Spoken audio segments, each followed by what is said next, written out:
जानिए क्या कहता है संविधान का अनुच्छेद 1। भारतीय संविधान के अनुच्छेद 1 की शुरुआत होती है India that is Bharat shall be a union of states. Hindi में इसका अर्थ है भारत अर्थात इंडिया राज्यों का एक संघ होगा। यह छोटा सा वाक्य अपने भीतर बहुत गहरे और महत्वपूर्ण अर्थ समेटे हुए हैं। आइए इसे विस्तार से समझते हैं। मैं आकृति और आप देख रहे हैं MNT न्यूज़ नेटवर्क। इंडिया अर्थात भारत, इस वाक्य में सबसे पहली बात जो ध्यान खींचती है वह दो नामों का प्रयोग, इंडिया और भारत। यह वाक्य स्पष्ट रूप से ये कहता है कि इंडिया और भारत एक ही है, यानी एक ही देश के दो नाम इंडिया और भारत। ये दोनों नाम भारत देश की पहचान को दर्शाते हैं। इंडिया और भारत, इन दोनों नामों के पीछे अलग अलग विशेषताएं हैं। संविधान निर्माताओं ने दोनों नामों को वैध और मान्य माना है ताकि देश की ऐतिहासिक जड़ों और आधुनिक पहचान दोनों का सम्मान हो। वाक्य का अगला भाग कहता है shall be a union of states, यानी राज्यों का एक संघ होगा।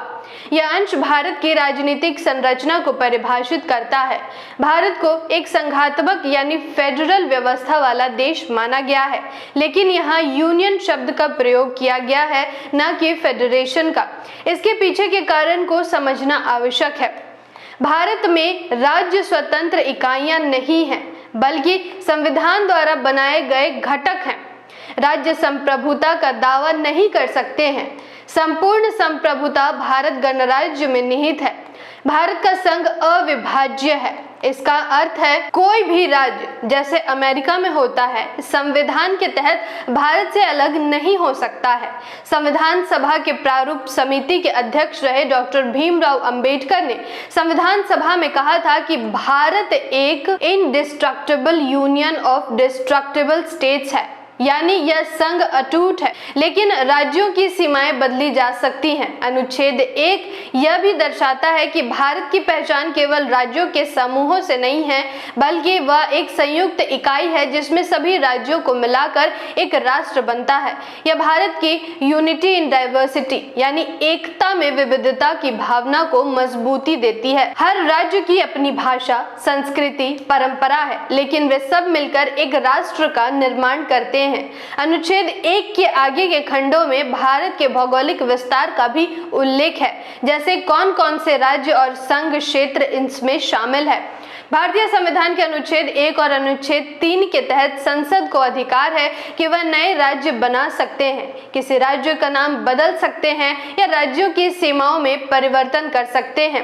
उदाहरण के लिए साल 2014 से पहले तेलंगाना आंध्र प्रदेश का हिस्सा था। लंबे समय से तेलंगाना क्षेत्र के लिए अलग राज्य की मांग की जा रही थी।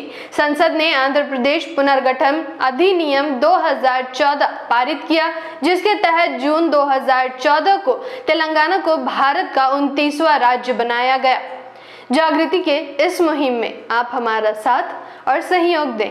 जानकारी महत्वपूर्ण लगी हो तो वीडियो को लाइक और शेयर करें। साथ ही हमारी अगली वीडियो सबसे पहले देखने के लिए चैनल को सब्सक्राइब करके बेल आइकन को प्रेस जरूर करें। धन्यवाद। जय भीम, जय मूल निवासी, जय संविधान, जय भारत। MNT न्यूज़ नेटवर्क को सब्सक्राइब करें, लाइक और फॉलो करना ना भूलें। साथ ही बेल आइकॉन दबाकर जन जागृति की मुहिम में जुड़े रहें।